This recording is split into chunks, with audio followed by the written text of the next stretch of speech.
All right, so question one, this was just a matter of matching our end behaviors for our four situations. This is in your notes. We did it on the very first day of chapter 5. If you're still struggling, if you're still unsure with end behavior, this is something that you just have to put in some time to practice with, to really memorize and learn those four situations. But it should have been C, D, A, B. All right, let's take a look here at number 2. So this was a big graphing question. So we're given a polynomial in factor form. It has the parentheses, which is good. That's what we need in order to find our x-intercept. Now, in the very first part here, when we're finding the x-intercept, we're really finding the zero. So mathematically what's happening is we're setting each parenthesis part equal to 0 and solving for x. And that's why they all change to the opposite sign. And so corresponding with the x plus 1, the x-intercept is negative 1. For x minus 2 is positive 2. For x plus 3 is positive 3. No, sorry, x plus 3 is negative 3. Now, in order to determine the bounce wiggle cross, we have to look at what we call the multiplicity. That is the exponent attached to each factor. So we're not looking at the x-intercept to figure out the multiplicity. We're looking at the exponent. So if the exponent is 2, if it's even, it's going to bounce. For this one here, if the multiplicity is odd but greater than 1, so if the multiplicity is 3, it's going to wiggle. And for the last one over here, the little exponent, the multiplicity is 1, so it's going to cross through. That's how we're going to determine those labels. Now for the next part, we are going to very carefully plug in 0 for x to get our y-intercept. When you plug it in for x into the original equation, don't forget to keep the exponents where they are. Remember, this first parenthesis quantity is still squared. This parenthesis is still to the third. I had some people plug in 0 for x beautifully, but then they didn't bring down any of the exponents. And so you're going to get a very different answer at the end. So if you think about what the exponents are doing, like 1 squared is still 1, but let's look at that piece in the middle. So negative 2 to the third, negative 2 is multiplying by itself 3 times. So when we do negative 2 times negative 2, we get positive 4, but then we have to multiply by negative 2 again to get negative 8. We still have that 3 at the end, so our y-intercept is going to be negative 24. My graph here is not to scale on the y-axis. I would have to set my scale to be something different, like the way that it's shown on mine. Every unit would have to really be like 12. It would have to represent 12, so that this could pass through negative 24. I had some people get negative 24. They did it way down like this. You could just plot a point and label it as negative 24. That's fine. The most important part, I think, with the y-intercept piece is that it's passing through a negative y-intercept. It's not like our graph is passing up here through a positive y-intercept. That would not match with what we calculated. We are still going to do the end behavior here. Now, because it was in factored form, we have to add the little exponent parts to get the degree. So the degree is 6, which is even. Our leading coefficient is 1, so that's a positive value out in the very front. And that puts us in the category of it being up, up. So then here's finally what our graph should look like. So it's up, up. We see it crossing through negative 3. I don't care exactly where this turnaround point is. If you did it a little above or you did it a little below, that's okay. This is just a sketch of the graph. I just want to see that you have a turnaround point somewhere so that you can come up to the next x-intercept. The next one is a bounce, so that means it's going to touch and turn around. It's going to go through that negative y-intercept. It's got to turn around again so that it can wiggle through the last one. For your wiggle, just make sure there's a little bend that's going to get a little bit flat so we can see the difference between a wiggle and a cross. All right, so on this one, we've got a polynomial with 3 zeros that they've given to us. A lot of folks did great on part A, but we struggled a little bit more with part B. So on part A, each 0 is going to get its own parentheses. And it's always x minus the value of the 0. And so it's going to look like it's turning into the opposite sign when it goes into the parentheses. So we've got x minus 4, x minus 2, x plus 3. A question question that has come up from some students about this is, well, how do I know the multiplicity? How do I know what the exponent is that's attached to each parenthesis? Well, if each zero is only listed one time up here, it's going to be a multiplicity of 1.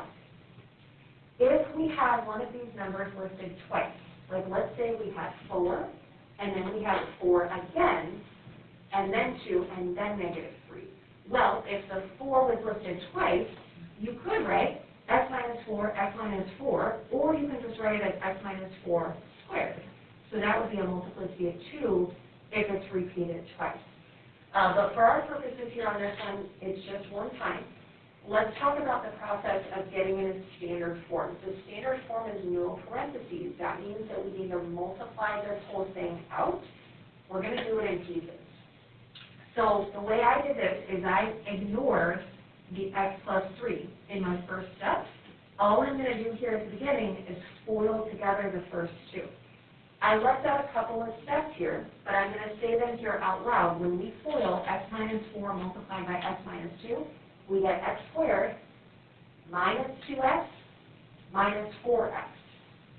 Well, that turns into minus 6x. So I just combined them when I wrote that part, and then the -4 times -2 is positive 8. Notice how we get a trinomial. This is 3 terms here. That's still being multiplied by the x plus 3 at the end. So now I'm going to bring down the x plus 3, and I'm going to finish multiplying out the rest of this. You know what? It started working right when we left. Yeah, I know. So I think we're all good. They're trying to find out what exactly it was. But Yeah, it was just a 20-minute internet hiatus. Yeah. yeah. Thank you. Uh-huh.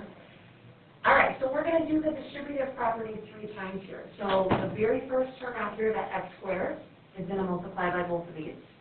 These are the two answers. The -6x will multiply by both, and then 8 is going to multiply by both.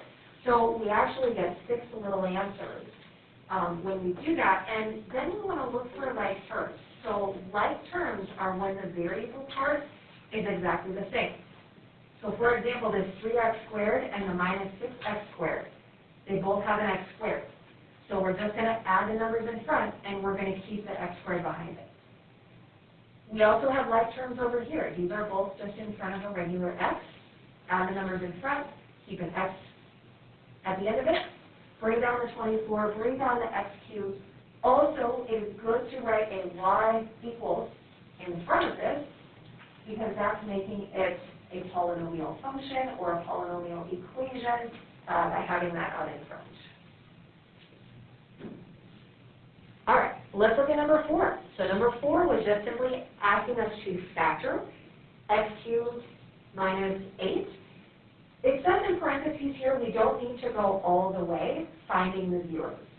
Now we could, if we were asked to find the zeros here, all we would do after we factor it is just set each parenthesis part equal to 0 and continue solving for x. But in this case, we just wanted to get it in parentheses. So this was to get you some practice with the sum and difference of cubed formulas. I also sometimes think of these as the SOAP formulas. That is a way to help us remember what symbols go in what position. So the first thing we want to do is just recognize that this is a difference of cubes. 8 is a perfect cube. We could really write this as x cubed minus 2 cubed. So writing it that way will allow us to see that A is x and B is 2. All right, so we need to know, we want to practice this format of getting it factored. It's always going to be a binomial in front of a trinomial. Your binomial is always just regular A, regular B. In the trinomial, it's A squared. AB is in the middle, and we have B squared at the end. The SOAP is what helps us remember the symbols. So the X means that the first one is the same sign as the original. So if the original one is subtraction, this one is also subtraction. The O is that the next position is the opposite sign of the original, so now it's plus. And the AP is always positive. So it's always a plus sign in front of B squared. So really, this is what we would have here if we just plug the pieces in where they go. Technically, at the end, it's 2 squared at the end, but you can just write that as 4. Now, going back to that other direction, if we were trying to find the zeros here, we would not be able to factor this basic trinomial any further, because we would have to find what multiplies to 4 adds to 2. It doesn't work. And so from the SOAP formula, whatever the trinomial part is that you're left with, you have to do the quadratic formula if you're finding zeros. So you would do the quadratic formula for this part, solve this one like normal, that would just be like positive 2, and that would give you your 3 answers. So when you see this kind of situation on the test, I am going to ask you to do the full process of finding the zeros. So this is the first step of getting it factored, but then we are going to go all the way. The cube numbers that you need to be aware of, I just listed them, I squeezed them in over here on the whiteboard, so obviously we know here 2 cubed is 8. We need to know that 3 cubed is 27, 4 cubed is 64, and 5 cubed is 125. So on the test, the cube is going to be one of those 4 values. You're going to have those little calculators with you, though. So if you need to test it out, like, oh, what's 4 cubed? Just test it on your calculator. But when you get to that one, I think it might be a cube. Test it, and then we'll move forward with this formula.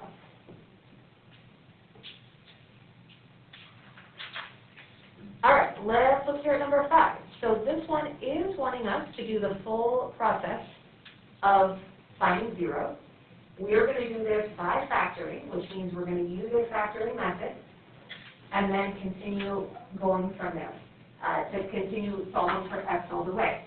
So this one, notice how it's a trinomial. It's a quadratic-like trinomial. So this is the one that has x to the 4th in front. It's got an x squared term in the middle, and then it's just a constant term at the end. So the way we want to factor it, we know that we're still going to have 2 parentheses side by side. It's kind of like a basic trinomial. So we're going to do what multiplies to negative 12 adds to 4. So we got positive 6 and negative 2. The only difference is that at the beginning of those parentheses is an x squared. Because when you FOIL it, you want your x squared times x squared to equal x to the 4th. All right, we're not able to factor either of those any further. And so to continue going, finding zeros, remember we're thinking that the whole thing is equal to 0. This is where we're going to set each part equal to 0 and continue solving for x. Since they both involve an x squared, we're going to do the square root method for both of these, which means we have to get this little number part over to the other side. So it's going to change to the opposite sign. Then we're going to take the square root of both sides. So that's going to give us x. There's a few things now that will happen when we take the square root. So first of all, anytime we introduce the square root symbol, we have to put the plus or minus sign out in the very front. If you forget to put the plus or minus sign there, you're only going to get 2 answers, 2 zeros, but we're supposed to get 4. So make sure we're doing that. If you're taking the square root of a negative, that's going to turn into a little I at the end. You do not need an I at the end if you're not taking the square root of a negative. And then finally, square root 6, well, we can't do the square root of 6 perfectly. Just leave the square root symbol in your answer. Same thing over here for square root 2. That will be the final answer we get.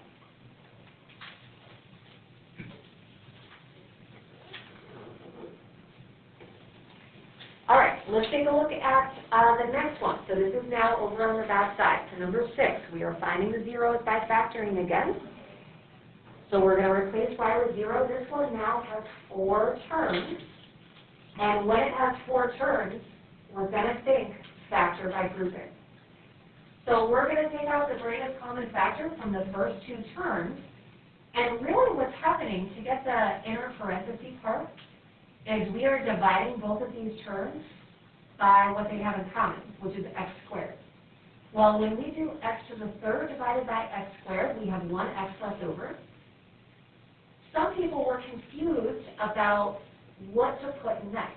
Well, if we think about doing this x squared divided by x squared, it's dividing by itself, and so that's just going to turn it into positive 1. Then we want to think about the same thing over here. What we can divide out of both of those is a -9. That's going to make the parentheses part exactly the same, which is also x plus 1. We know that that's one of the requirements to use this method, is this parentheses part has to do the same. In the next step, we now have two parentheses side by side. The one that was the same is going to fill one of those parentheses. But you're only listing the x plus 1 once. It's not squared. This is what happens in this part of the process. The two different parentheses now just turn into 1. And then the other parenthesis is filled in by these little pieces out in front. We're going to keep them in the same order. We get x squared minus 9.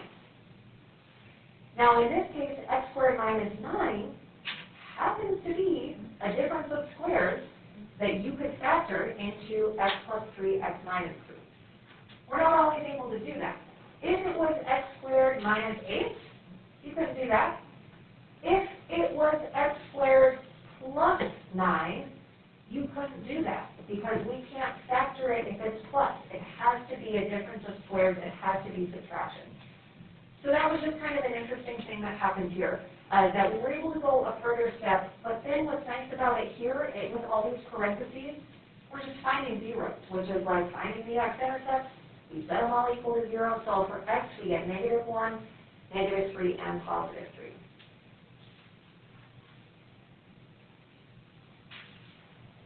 A little more here. All right, let's take a look here at number 7. So this was our long division.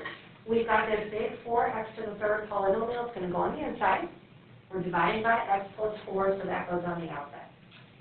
I always start here, circle the first term on the inside and the first term on the outside.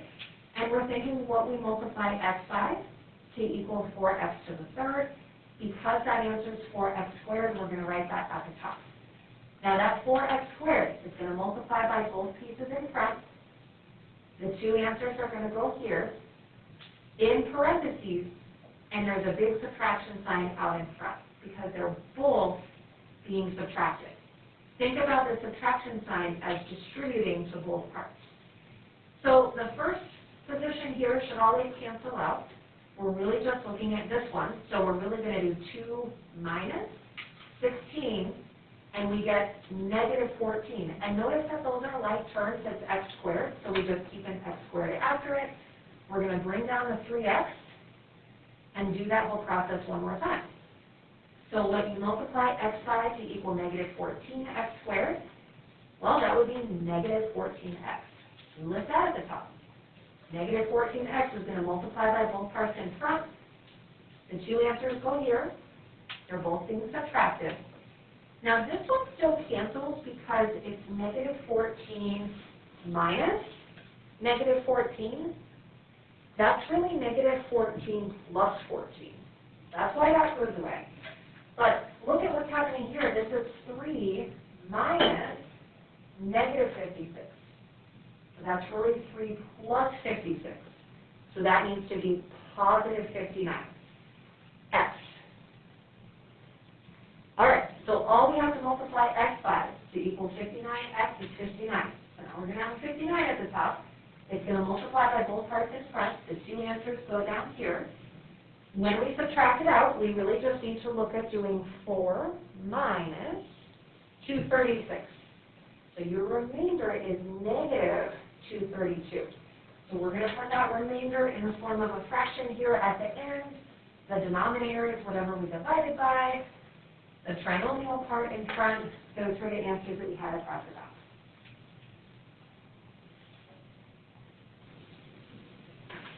Okay, some students and people, I think including me, maybe prefer the synthetic division process. It feels like maybe it's a little easier, it's a little faster. We don't have to worry at all about all the subtraction with synthetics, so that's kind of nice. It's all just adding. So when we are figuring out the little number that goes here in the corner, this is always the opposite sign of what's in parentheses from what we're dividing by. So if we're dividing by x minus 2, this is going to turn into +2. Then we're going to list out our coefficients here across the top row. Always look out for missing terms. You have to put a 0 in the position, but this one isn't missing any. So we list them all out. The first number here is always going to go straight down to the bottom, in -6. It's going to multiply by the number in the box. Answer goes here. Add the numbers in the column, and repeat the process all the way through. This one happens to get a remainder of 0. That just means that x minus 2 is a perfect factor of what we divided by. But if you didn't get a remainder of 0 on this one, that's okay. Like in the last problem, we had a remainder of -232. Just write the remainder fraction on the end. The last thing that we do need to do with those numbers at the bottom is turn it back into a polynomial answer. The answer here is going to be 1 degree less than what we started with. So that's how we know that the first coefficient is going to go with an x squared. The other way you can check this is that the number you have in this position, so right before your remainder, that should always be a constant term at the end. If you accidentally did this as x to the third, that wouldn't be the case. If you started this one with x to the first, you would have like an extra number that you weren't sure what to do with. So it's always going to work out perfectly with the number of numbers that you have at the bottom. All right, let's look at number 9. So this is using the remainder theorem with synthetic division to find p of -2. So the remainder theorem says that we would have to divide by x plus 2. Notice how it's the opposite sign of this. Whatever's the remainder of dividing by x plus 2 is going to be the answer for p of -2. The funny thing here is that when you divide by x plus 2, it's going to turn back into a -2 here. All right, now this one is missing a term. It's missing the x squared, so it goes straight from x to the third to the x. So we have to put a 0 here in this position. If you forgot to put the 0 in, it's going to throw the rest of the numbers off. So when we have that 0 there, still go through the same process, we end up getting a remainder of 60. Well, the answer on this one, it's just the remainder. We're just going to say p of -2 equals 60. This is actually the same answer you would get if you plugged in -2 for every x that you see. You can use that substitution process as a way to check your answer, but if that's the only thing you do to get the answer, you won't get credit for that process because I am quizzing you, I am testing you on seeing if you can use the remainder theorem and synthetic division to get the answer. The other thing that's interesting about this process is we get to ignore these 4 numbers here. You don't actually have to write this out as a polynomial answer. You don't need to put x's back into it. It's just simply getting what the remainder is.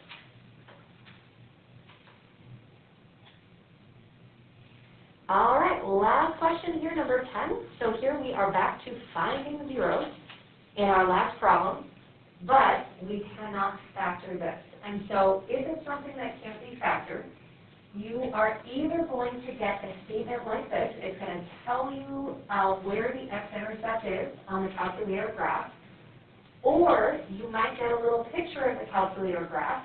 You need to identify where the x-intercept is so that you can get the process started. So first of all, if we have an x-intercept at 1, that means that our first 0 that we know of is 1. That's one of our answers. Make sure we include that in our list of answers. We could divide this by x minus 1. That's telling us that x minus 1 is a factor. So it should divide by this evenly, which means you should get a remainder of 0 when you go through that division. So we end up getting to x squared plus 6x plus 2.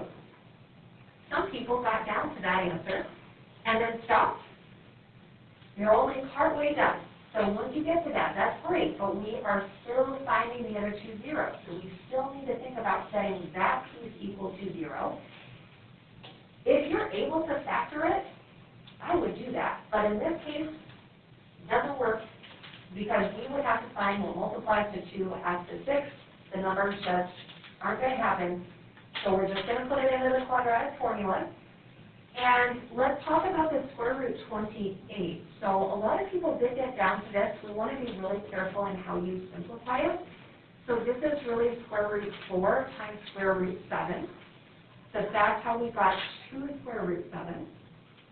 Then the negative 6 and the 2 on top can both be divided by the 2 on the bottom. So that's what turns it into negative 3 plus or minus square root 7, which really represents two different answers, 1 plus, 1 minus, and then our third answer for the 0 was the 1 that we were told at the very beginning.